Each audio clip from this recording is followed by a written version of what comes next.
Good morning, Iowa. Good morning. Good morning, Cedar Rapids. Good morning. It's a delight for me to come back, and I was able to see some of the opportunities that Cedar Rapids is taking in particular for building a better built environment. You have a lot of competition as a state. 2 other states want to become the healthiest state. Fortunately, you have a solid lead on the other states, but when I see the results of all the work, people collaborating and working together in Cedar Rapids, it's like, this is a benchmark. It's going to be hard for other people to achieve. So I want to thank you all for whatever role you're playing in creating the model that all cities are going to need in time.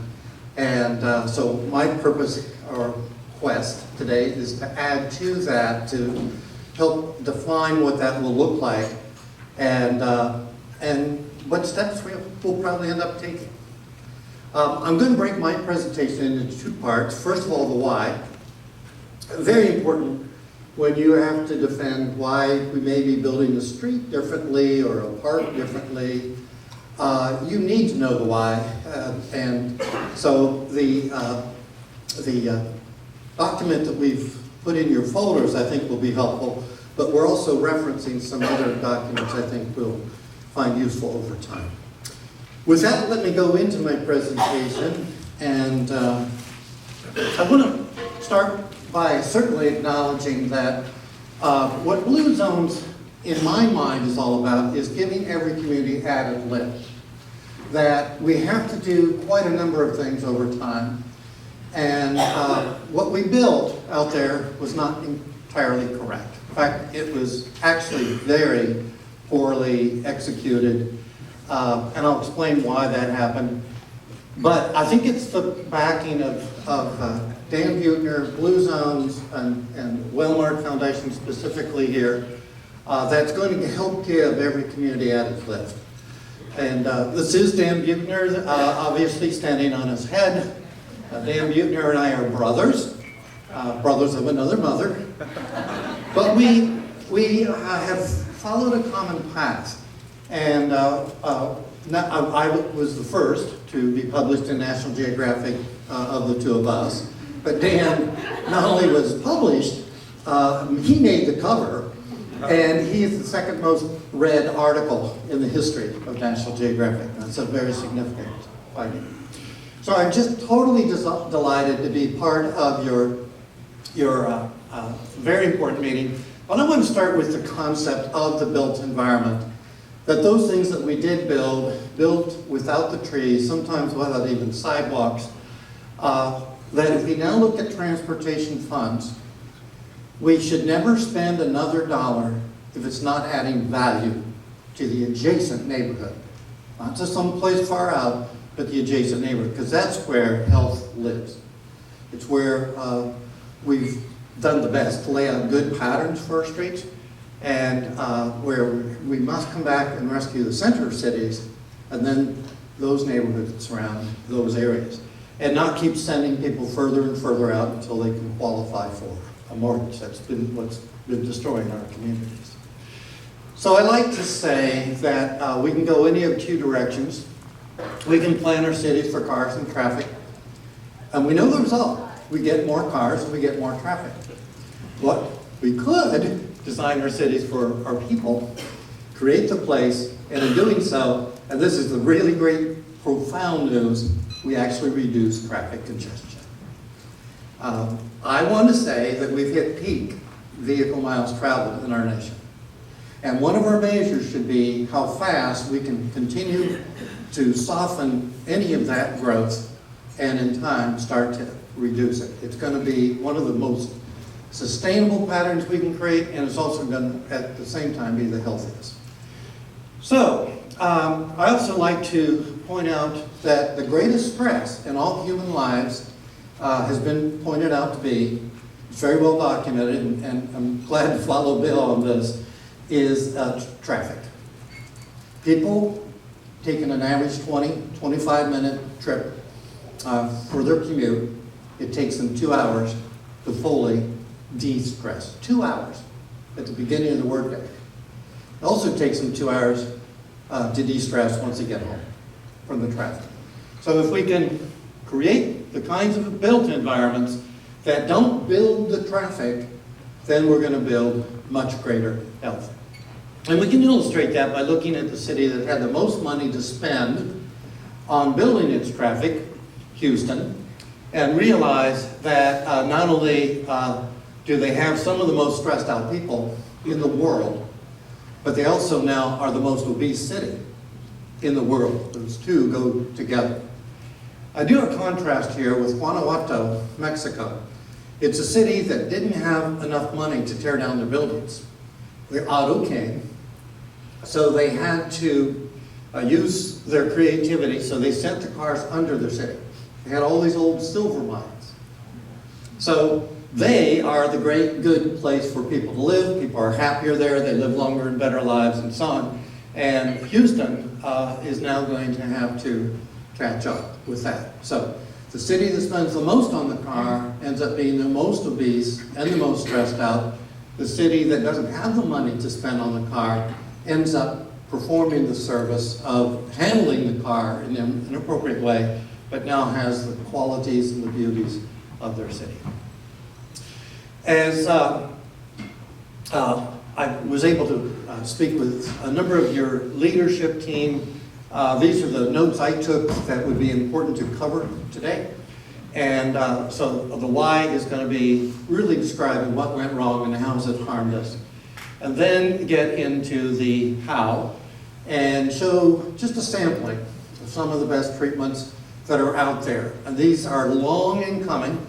Many of them were put in place back when Olmsted created the whole field of landscape architecture, but followed by many, many great living examples.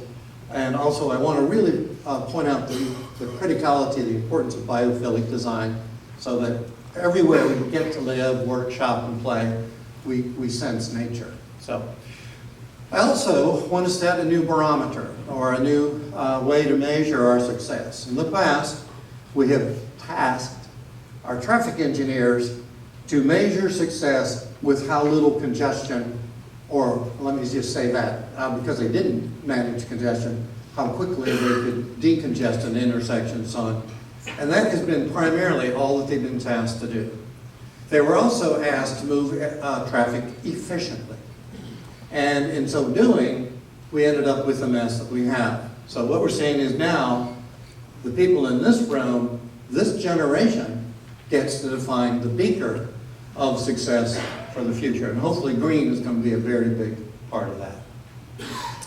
So let's start with the fact that almost everyone I've ever had a chance to meet up with perceives they would like the city to feel like what you see in these 4 scenes.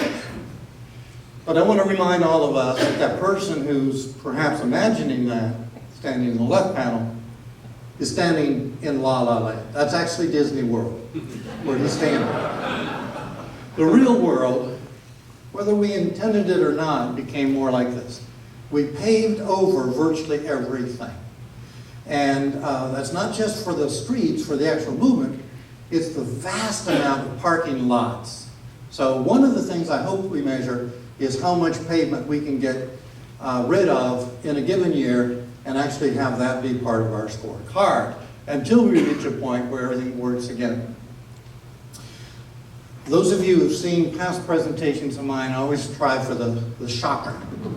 This is the shocker. And does everybody see the sign says to walk? Do you see anyone walking? There are sidewalks. There are even bike lanes, but no one is walking. This is the final approach to the high school in Maui. Now think about that. We put in parts, but we didn't put in the system. Everything rewards the car trip. And if, because we've done that, you end up at the end of this traffic queue, you're going to sit here for 20 minutes. It's just a guarantee. Because we only built one system. And we put all the rewards in that system. So what we've done is created absolute failure. So what things should we wrap our minds around? Well, the first is that we need to get away from the whole notion of speed and efficiency. That was a creation of the modernist era. It was so wrong-headed that we need to acknowledge that that should not be what cities are about. They should be about safety, security, convenience, comfort, welcome, but never about speed and efficiency. And what we'll do is show the tools to move us there. The other thing that became commonplace with all the setbacks is to reward someone who came to buy groceries or to do anything by giving them a certainty that they're going to have a parking space. And showcase it right out in front of the buildings, set the buildings so far back, and build them so bad that you want to get away from those buildings as fast as you can, right? And we got very good at that. Those buildings, by the way, were only meant to last 15 years. Virtually all of them were built without an architect. And then we end up with this. And here we do want to get past this as fast as we can. Am I right about that? And I'm going to detail a little bit about what that does for stress, right? You don't want to be here. You have to sit here, typically, in order to get to where you want to be. So as we start to talk about the biophilic design, the greening, the vital role of trees, I want to do some contrast. This is what the code called for, still calls for in most communities. And it has nothing to do with an environment that anyone would want to spend time in. Anyone, whether you're driving, walking, biking, or using transit. So let's do a contrast. The scene on top is in Iowa. And I'm not going to mention the place, but it's another Blue Zones community. And there's an opportunity for a huge transition for that road. In my mind, that road would look more like this. And this, by the way, is a road that went through transition. This used to be a strip-style street. Of the two, which moves traffic better? It's absolute. The one on the bottom. For a lot of reasons, we'll get into a few of them in the presentation. The whole success of moving traffic, though, is really not mid-block, it's at the intersections. So we take a simple two-lane road. If we're going to keep the traffic moving, we have to widen the intersections. We add in a right turn lane, a left turn lane. Still a two-lane road. But now think about how long it takes for a pedestrian to get across that street and how long you have to steal away the green time for the motorist who's going to build up a longer and longer queue. Now, if we'd only made that mistake with one intersection and we figured it out, great for us. But we've been doing this for 80 years. The tool to solve that problem, there are many, but one of them is what you see down below, a roundabout, can handle the same exact volume of traffic and keep the road so shrunk that you don't even have to use signals. So you keep all of the traffic moving all the time, whether you're walking, riding a bike, or in a car. And so we're going to look at how the intersection types that do the best job, actually, for many reasons, are actually the ones that bring back the most green and preserve the greatest amount of space. So one of the real keys for blue zones is a term is life radius. That's the radius where 90% of our own lives occur. Okay, so it's where we go to school, work, shop, play, everything. Now, some people have a life radius of 20 miles. Others of a half a mile. How many of you could say that you have a life radius of under a mile? 90% of all the things you do. Not one? Or two? Three? Okay. Now, part of what I'd like to do is show us how we shrink our life radius down to a size and scale that makes sense. My life radius is probably 2 miles. And I still consider that very walkable. And most of the things I do by foot. But if I want to go further out, typically I only need to use a bicycle. So when I go to a medical clinic, Yeah, I ride my bike, but all my shopping, things like that, I can pretty well do by foot. So let's talk about how we do that. And again, I'm going to tell some stories as I go. So this is a town I got to work in Los Angeles County. I'm going to tell a little story here. So you can see they're basically two neighborhoods, and they're separated by a park, a green space. And then they're all buffered by a wonderful natural water feature. So here's the story. You come home from a trip, you've been gone for 2 weeks, so you buy a few necessities, and from parking there once, you can now walk and do all your shopping in one place because it's a little more than just a strip. And then you go home and you park your car, you call your favorite other, and make sure the tennis date is still on, and it is. So now you go to the tennis court, you walk there, and you've had a really great afternoon. Your adrenaline is really running high, and then you decide spontaneously to go down to the chocolate shop. And you get some more chocolate, and I don't know what all this does for us, Bill, but it's got to be good. So now you're really high, and you want to propose to that person. Is this the right place to do it? Almost. So you walk the trail, and somewhere along the trail you propose. He or she says yes. That's why we need biophilic design. Chocolate won't do it. It gets us close, but it doesn't get us over that edge. So this is I'd say a life radius that's at a mile or under a mile. And that's what we want, is communities where 90% of the things you need to do are there. Maybe you still go somewhere else for a dentist or something, but the point is most of what you want can be done in this type of neighborhood. And by the way, this is what reduces vehicle miles traveled, by getting the concentration of our needs back into a mixed use. I can go to almost any city in America that's been working on this topic for over 20 years. This happens to be Madison, very cold country, but I can point my camera almost anywhere and see people having the opportunity to pick whichever mode they want for that moment. And as a result of that, we see the traffic count going down, and the efficiency, the sustainability, the resiliency going up.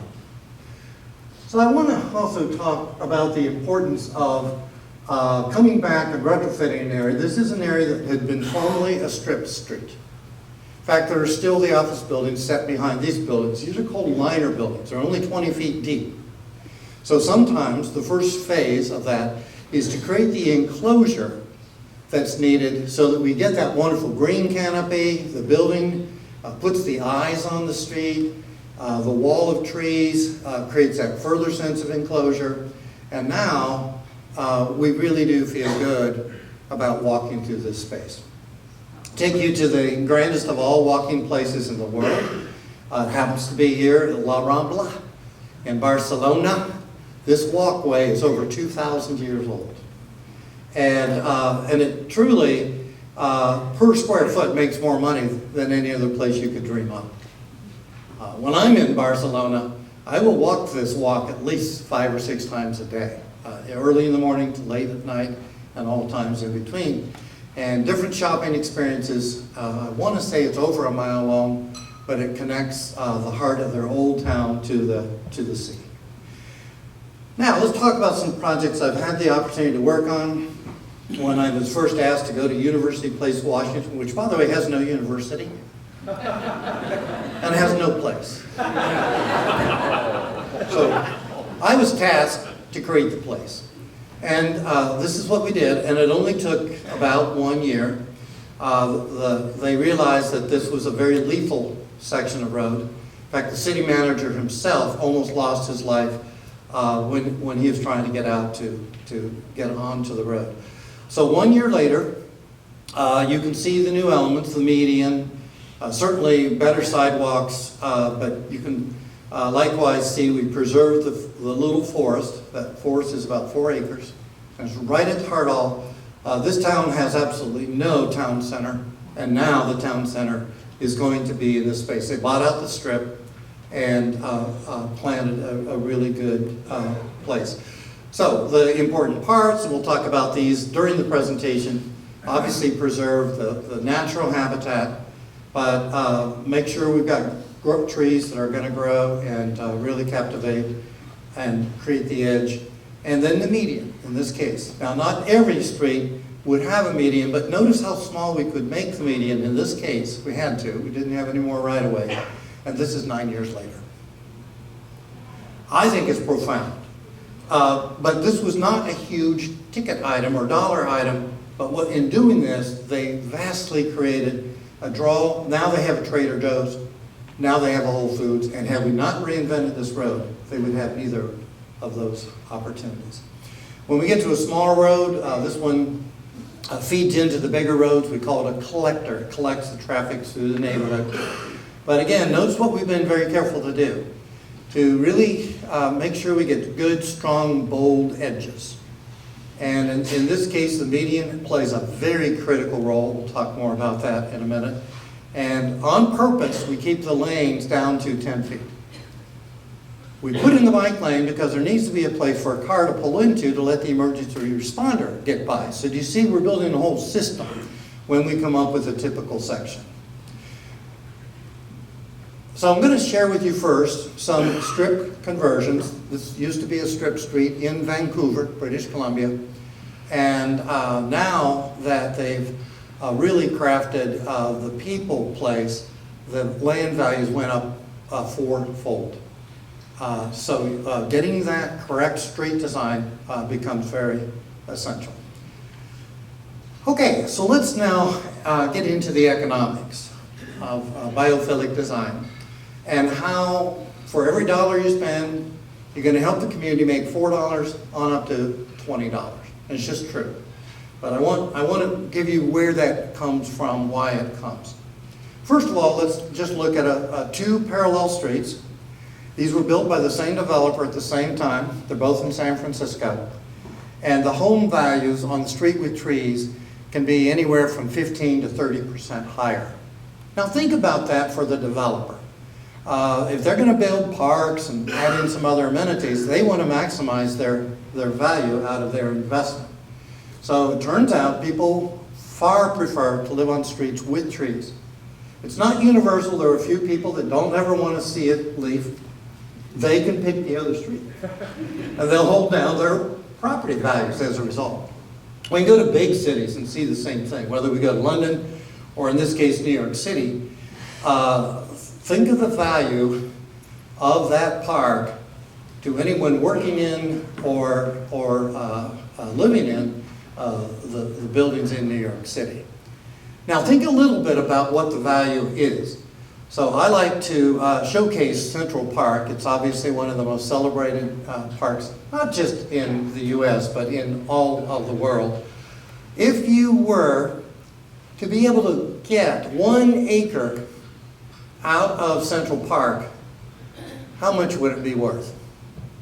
Somebody toss out any number. 15 million. Per acre. If you could get one, you can. 500 million. You're getting close. $627 million for 1 acre. Indeed, it is Central Park that adds so much value to any home or property within a mile of that park that holds the value. So if you could take all of Central Park and put it into housing or whatever, you're lowering the overall net take of the city for a tax base. This is very significant because the lungs of the city are also the economic engine of the city. We also know that, certainly from Bill's research and other research, that hospitals now are, I wouldn't say routinely yet, but they're more and more realizing how important it is to create the gardens, to create the connections. This is a group that we brought in from Hawaii to study Seattle, and heading up toward one of the hospitals, we went through this amazing park, very restorative as we went. So let's talk about some of the other ways we make good money for a developer. The buildings on the lakefront are privatizing the lake. Means all the houses that you see in this neighborhood have no access to the lake. The developer has left mega millions of dollars on the table by privatizing the lake. And so we just changed the design a little bit. The homes that are on the lake are still worth a fortune. Because a lot of people want to pay the extra price to be right at water's edge. But now look what we've done. We've added huge value to everyone else in the neighborhood by giving them access to the lake. Now we could do this with a forest, we could do it with a creek, we could do it with almost anything, but the point is, don't privatize the greatest asset of a neighborhood. Make it accessible to all people. Everybody makes more money. I found this in the, I believe it was the New York Times, back in 2005, just before the Great Recession. Now notice it's not about sidewalks. We have sidewalks, but the buildings are pretty boring. These are called snap garages. They occupy maybe 80% of the front of the building, and you don't feel watched over, do you?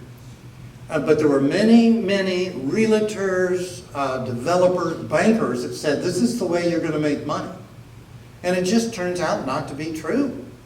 And so a lot of people are stuck in this kind of environment. Yeah, we could put in trees. Notice there are a few trees there. But we need to come up with a better way to design neighborhoods. So I want to talk about the value of trees and a sidewalk. So let's say your property is 30 feet or even 50 feet. On average, we can increase the value of that property by 15 to 30%. Sometimes it's expressed in dollar amounts or something like that. But we have to be consistent. The whole block has to take on that shape or form. It's not one property owner is going to change the value of their own property by just planting their own trees. But I will talk about too where the trees should be placed. But I want to get through a few of the big engines first. And I know that you've had, not only from Bill but others, a lot of the reasons and the rationale of why childhood needs to be given a new opportunity. But I want to go back in time. So notice the great-grandfather, George, age 8 years old, routinely walked 6 miles to go fishing. This was in 1919. That was very routine. You skip up to the grandfather, Jack, at age 8 in 1950, was able to walk 1 mile to his favorite woods. Skip up to the mother, Vicky, at age 8, was allowed to walk half a mile to her swimming pool, and her son now at age 8 is only permitted to walk the length of 1 football field without direct supervision. What did we do to create this? So this is so important that we give back childhood, that we understand that this is not the picture that we want to continue with, right?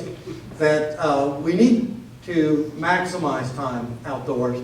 So many, many, many things that all children throughout all of human history have always needed.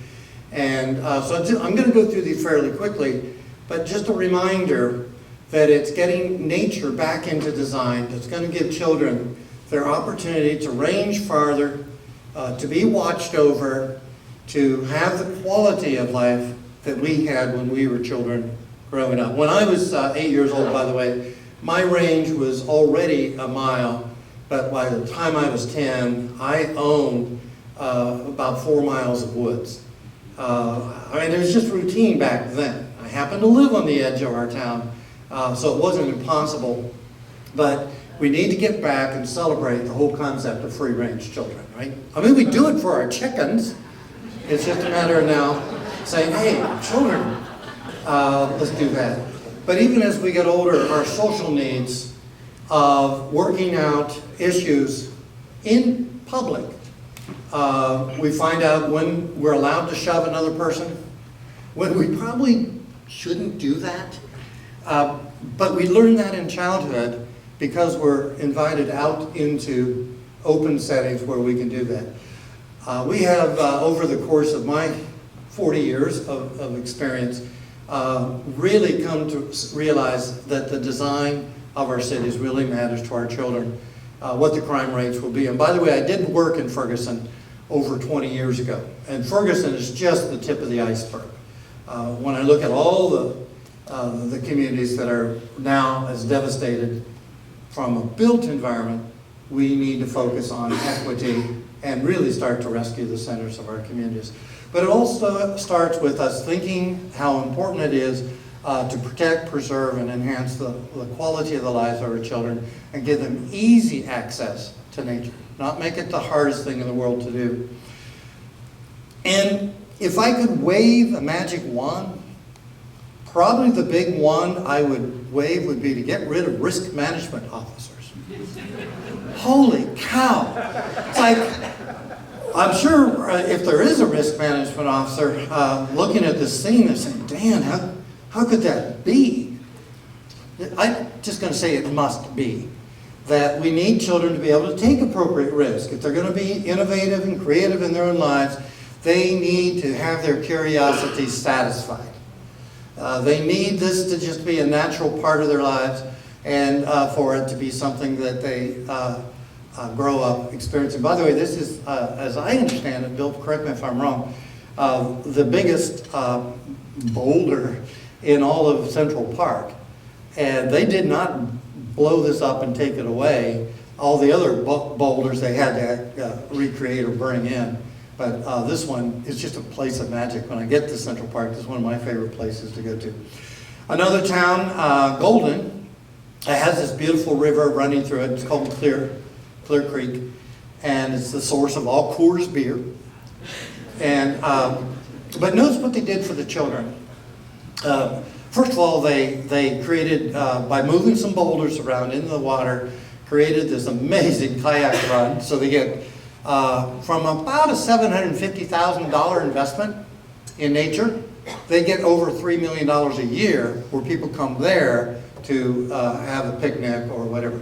But I also want to make sure we cover the social needs, all humans and all of nature, and having open space and places to go to. It becomes very critical that we create these automatic places where people want to linger and celebrate that. I like to say that when we see a Starbucks come in a neighborhood, it's just really, truly meeting a pent-up need or desire. People want to socialize. That's why people pay $5 for coffee, right? Because someone's created that location.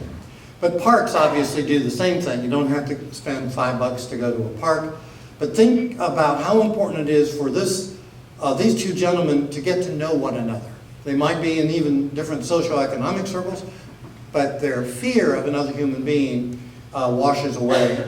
Likewise, I'd like to say that these two are transferring passion, care about their lives that is going to help both of them do their jobs or live their lives better. So we need our parks, we need our protected open spaces, we need the green spaces. This, by the way, happens to be America's front porch. It's Bryant Park, just behind the great library in New York City, but it was never packed with people until about 20 years ago when we made a couple minor changes to the park. And today, this is truly where people get to meet and experience people of a different color, a different background or ethnicity and so on, so that we end up with people who don't have to live their lives in fear. I do like to travel to other countries. Again, this happens to be Madrid, but this is a very, very natural scene in almost any town I see anywhere in Spain. Or in the United States, this is in New Hampshire, Keene. This woman, I'm just guessing, but it's an educated guess, that she's 93 years old. And I photographed her here. And about 2 hours later, is in the very far end of her downtown, and she comes walking by me. This is probably as important to her at her age as anything else she does in life. It lowers her medications, It gives her a great opportunity to be a fundamental part of her community. So we need to create those settings. And often, very often, it requires a canopy. It requires that sense of enclosure. Trees love to do that. They fill those voids. So we've gone through the why, and I want to get into a little bit now on the how. What are the things we need to do? And I want to go into more detail. First of all, to plan for nature. Nature won't just happen when we're building a city. Different interests, different focal points, the space will be grabbed. So let's start with some overview concepts, and that is to create the linkages into our greatest places where we can congregate, how this can reduce the speed of traffic and create the highest value for each home. And notice the pattern that you see here. There are many patterns we can assume, and I'm going to show you several. But I think, again, notice how much more valuable the land is if the developer doesn't just take you to one piece of land you can't develop, put that off in a corner of the development. He has just left so much money on the table that we need to be able to convey and share why there's a much better strategy. So let's start again with the downtown. This is the happiest city in America. From the book Thrive, Dan Buettner's other great book. He's got several now. But notice the pattern. People came together and they said, we need to protect our little watershed. We need a certain amount of green. We can celebrate. But notice how carefully they planned out everything. Not only the street pattern, but where you would terminate the vista on a green space, how you would be drawn to these areas, and so on. So this is an excellent, now completely built out downtown, and I believe this image only came together about 20 years ago. A community that we're now going to take a number of our Blue Zones folks to study is Fairview Village.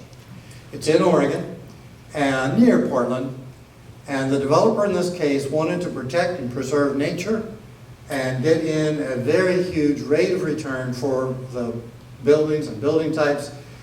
He's got anywhere from single-family mansions to single-family workforce housing, to apartments, to townhouses, to any of a number of other combinations. But look what he did. He put in all these little pocket parks and created all the, oops, I'm sorry, didn't mean to move forward. A big preserve. He put the school right next to nature. And this school serves 4 neighborhoods. It's very well located for that purpose. And again, it was just a little careful thought. You start with nature, and then you work with the assets of your property, and then get the kind of a yield you want. And I believe this averages out at over 20 units per acre. And yet you can have anywhere from a mansion to little workforce cottages and things like that, clear on up to some really nice apartments, all mixed together. Another one that I got to work on is this one. Notice the net density is up around 10 or 12 units per acre. We've got a preserve, a whole park corridor running through, and then a sprinkling of parks throughout the area. And again, notice how well we terminate the vista on the prize, in this case. Now, let's introduce a corrective tool. One of the tools I think has done irreparable harm in our country is separating all land uses. And when we did that, we didn't even call for a certain quality to those things. So what I like to say is that we leave behind zoning, and that's the tool that got us to where we are today in the pickle, and move more toward a form-based code. We set a standard where we raise the value of all land as well as the health of all people who get to live in that community. So the old process is zoning. You don't get rid of it, but now you need the new tool and overlay, and that's where we're able to define what qualities a certain category of street or place should be, and how we might focus our investments where we take people to the good place readily, easily, green up the streets that they live on. many years ago, this is over 20 years ago, I got to work on this project. It's in Ada Township. It's in Grand Rapids, Michigan. And what the developer was tasked to do was to take 660 acres. That's the size of all of Waikiki, 660 acres, and preserve as much of nature as he could. So he immediately declared the riparian zone along the Grand River itself. And then notice, in this case, what he did is he went to an old gravel quarry, and that's where he put his greatest density for housing and gave people the greatest access to nature. And here you see every developer wants to, and maybe even needs to do this. He took some of the very prized land and said, here's where the McMansions will be. This will then provide enough funds that he can do some of the other things that benefit everybody. But these homes are worth a fortune because of their full proximity to nature and so on, and yet they're within walking distance of the downtown. One other image so you can see how much of the land is being kept in conservation district, actual agriculture, homegrown foods right there. So to me, this was the perfect way to take a large parcel of land and to really truly maximize the value to the developer and truly correct for some of the bad patterns of the past. I would love to say you can now go and look at this. You can't. A couple of the people in the room shot it down, saying that they had moved out to the suburbs or beyond the suburbs, the exurbs, to give their children the best life that they could. And so now their children are surrounded by streets that are meaningless, where they're disconnected from the community and so on. We've all got to develop that common language and that common pursuit of what is good design. So I want to get more into the details, but I did want you to see how important the patterns are, that we can't just go in and correct at one place versus another. This is another project I got to work on. I love. Notice the way they've orchestrated the housing, the areas that are larger, the park areas and so on. And what I like to say is if we think through and prioritize those investments we make, we now know where to put in certain categories of sidewalks. One might assume in this neighborhood that all the streets are, because they're well connected, will have some sidewalks, but some need to be of a higher category than others. So that tells us where to make an investment with trees and ground cover and other things. But when we get out to the main street, you see there, we realize that this has to be the grand showcase. This is the one where you're going to eventually get to in order to get to stores and things and make that investment. Now let's talk about what we would want to do to create the right place. Now notice the strong line of trees. And I don't want to say these trees are worthless, but they're not doing the work that they could be doing if they were just 20 feet closer to the street. When they're closer to the street, they do many other things. Here again, notice you'd probably want to drive really fast on this street, correct? It's wide, it looks fast and so on. But let's do a contrast now. This street, the trees sit where they should. The sidewalk, if you look closely, is set behind those trees. These homes are worth a fortune because they paid so much attention to the correct design. And by the way, the street's only 20 feet wide. And it does all the service that you need a street to do. We can do other patterns. For example, in this neighborhood in Seattle, they're using rain gardens throughout the entire greater community. In fact, not a single drop of water that comes out of the sky ends up going anywhere else. It gets percolated and treated and sent back into the creek cleaner than when it came out of the sky. The entire neighborhood is called High Point. We follow the same principles on our major streets, and again, notice the difference of land value that you would assign to each of these. And again, it's not a matter of is green important, it's also where it sits. If we're going to maximize our value. So again, notice here, and maybe one more explanation of why this matters for home value. The upper neighborhood, great neighborhood in Houston, and this is where a lot of people put their highest value homes. When they build their mansions, this is the street they go for. The lower street, by functional classification, is the same road. But notice, you wouldn't even want to walk in this lower street, correct? I mean, it's just, you know the speeds are going to be very high, and yet by category, these are the same street. Let's talk a little bit about parks. And parks, by the way, I have a special love of parks. I grew up on a park. It was a mile in perimeter. It had lakes, it had at one time hills until they invented risk management. And I found another way to break my arm in a tree behind my house, but that's okay. But parks are truly the lungs of our cities. They restore good quality air to the air we have fouled or contaminated by our overuse of our automobiles. They're restorative, obviously spiritually and in alternative health.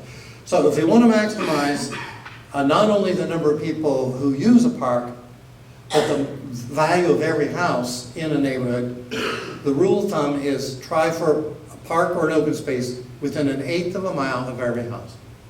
That's under 1,000 feet. And so a developer might say, oh, that's way too much land for me to squander.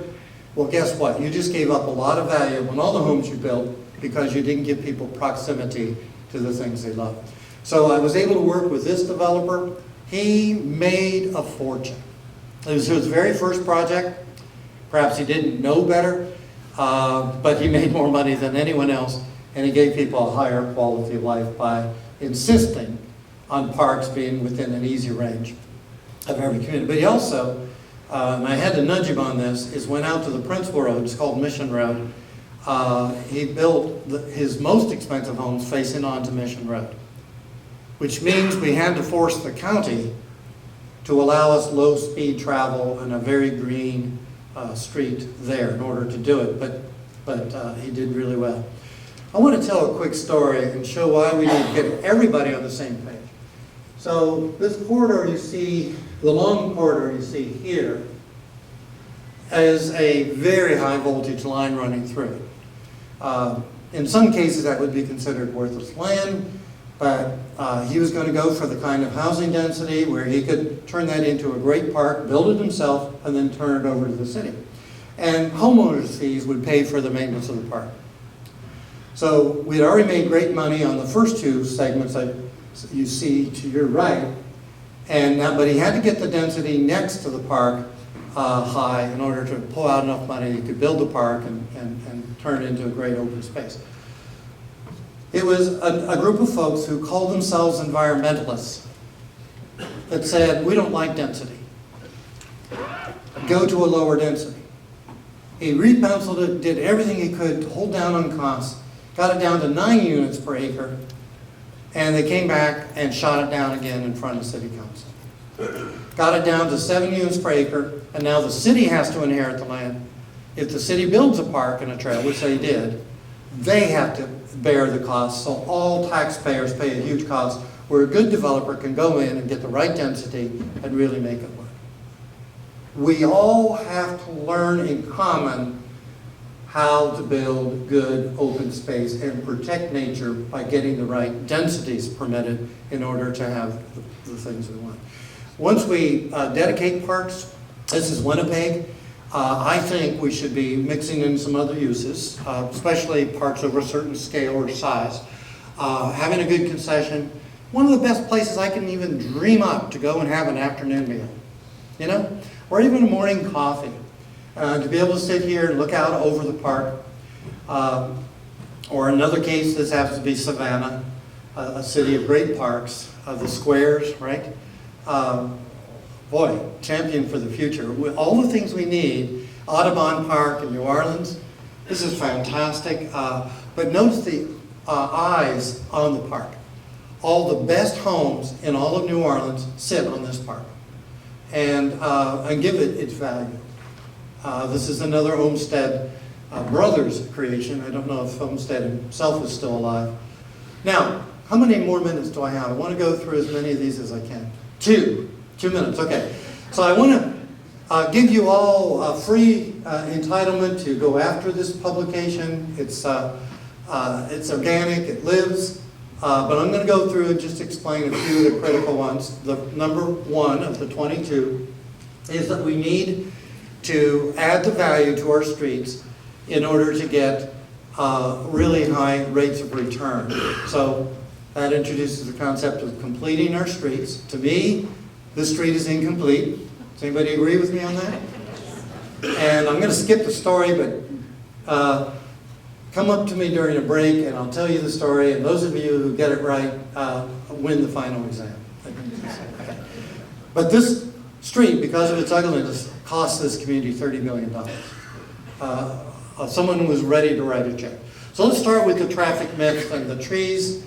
And Bill, this is where I was so pleased with your presentation.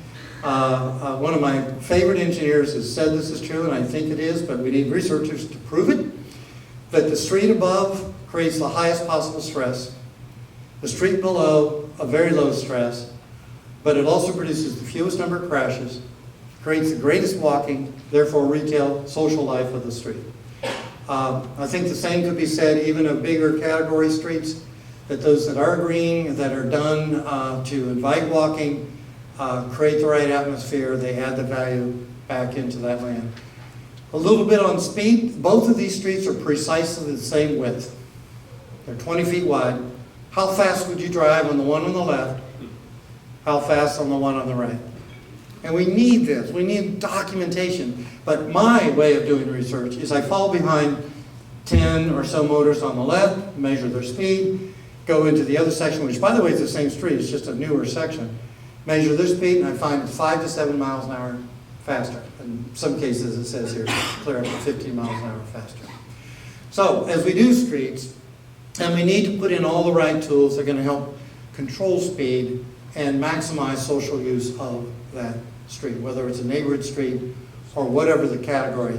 And again, notice in all of these cases how much more importance there is that we put on the ground cover, the trees, the terminating vistas, virtually all the tools that we're going to talk about you see in this collection. So I want to honor the time correctly, so I'm going to close on this image, but basically share with you that there's so much out there that we're learning, that the more we can put our energies into how do we now green up our cities, create that biophilic design to where we add the greatest value back to land and shrink for everyone their life radius to where now walking becomes the natural, easy choice.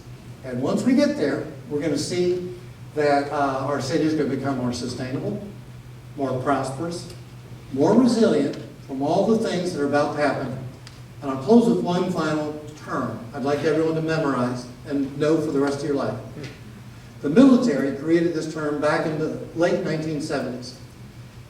It's called VUCA. And even back then, they were saying, we have now entered a new era, and we will never leave it again. VUCA stands for volatile, uncertain, complex, and ambiguous.